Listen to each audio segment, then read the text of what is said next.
you got to be curious, and I think that applies to all science. If you're not really curious about either how things work or how things came to be, like, the geology, the mountain ranges, the oceans, whatever, it's going to be difficult to have a career in science. I think what drives good scientists, great scientists, is that kind of desire to know more. So I'm Mark Shuster. I'm a Deputy Director at the Bureau of Economic Geology. I'm also a Principal Investigator for the GeoH2 Consortium.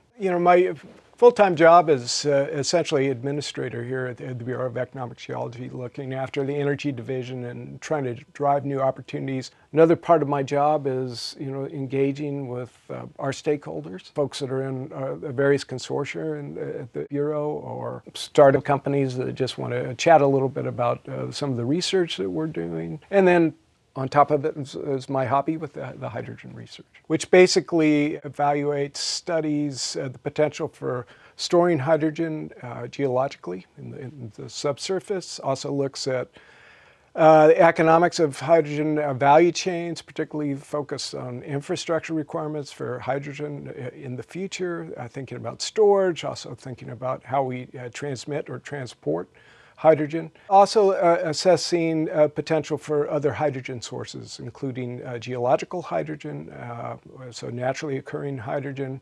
also potential to generate hydrogen from rocks, from oil reservoirs, through various means. So I grew up in Albuquerque, New Mexico. We have the Sandia Mountains looking out our front window, so I could see mountain ranges there that kind of piqued my curiosity as far as, how do these mountains form? My dad was an engineer. He worked at Sandia National Labs.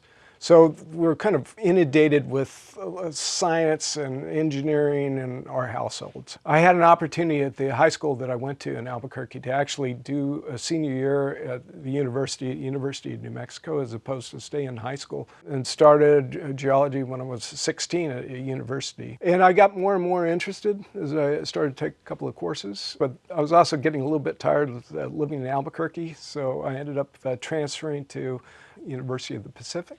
During that time, I also had an opportunity to do an internship at Los Alamos National Labs. That group at Los Alamos was studying rocks in Nevada for potential for nuclear waste disposal. It's really interesting to me, and even though I wasn't really an igneous petrologist before that, I thought, oh, okay, this sounds like fun. So I decided I'd go ahead and apply to graduate schools. Basically, I was shopping around for the best deal. And so I ended up getting a scholarship from Wyoming. And I really decided that I liked to try to understand how basins fill and mountains go up and how they interplay and interact.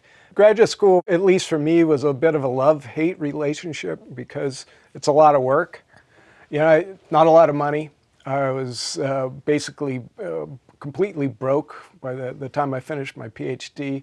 I knew I needed to get a job. I thought a little bit about academic jobs, but I was more focused on trying to earn some money. I ended up just replying to advertisement in a newspaper to Shell.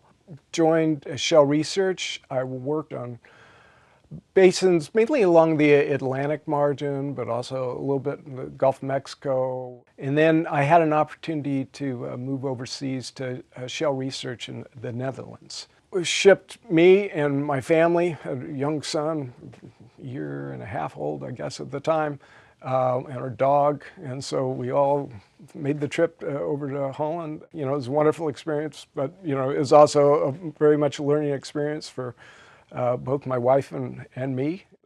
Stayed in the Netherlands for 6 years.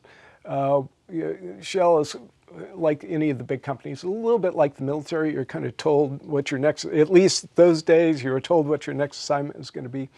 So they said, we're sending you east. I remember the conversation with the chief geologist, and I said, well, where is that? So we made the move to Melbourne, Australia, working basically all over the country on different geology, looking for oil, natural gas. Of all the places that we've lived, we went back to the Middle East one other time, but it's probably Australia and Oman that really stand out. And Oman's a wonderful country. The geology is absolutely outstanding. We spend a lot of time out in the field there, as well as doing subsurface studies and things. I took a job as executive vice president for Shell Americas in Houston. And that was great while it lasted, but at the time they were starting to downsize, oil prices were cranking. I was also thinking, well, I'm about at my end of wanting to work for oil company and Shell.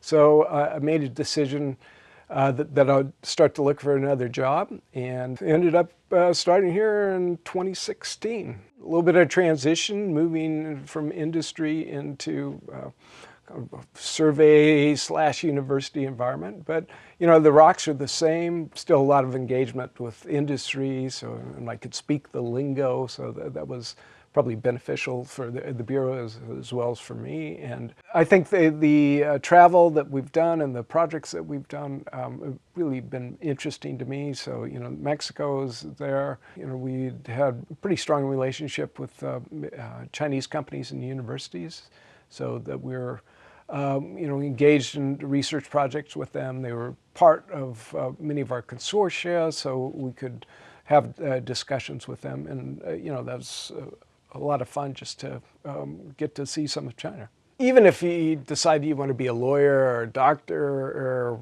or work at Starbucks, this is kind of part of our understanding of the world, is understanding geology and earth sciences in general. We're talking about resources that are really important for the world. And so at a layman's level, you have to have a basic understanding, I think, or you should have a basic understanding. And if you're into it, then, these are big questions that need big solutions. The resources for be 8 billion people soon. People need a lot of resource. Thanks for watching Meet a Geoscientist, a series by the Bureau of Economic Geology. For more information on this topic, check out the links in the description below. If you enjoyed this conversation, like and subscribe to discover more career paths in geoscience.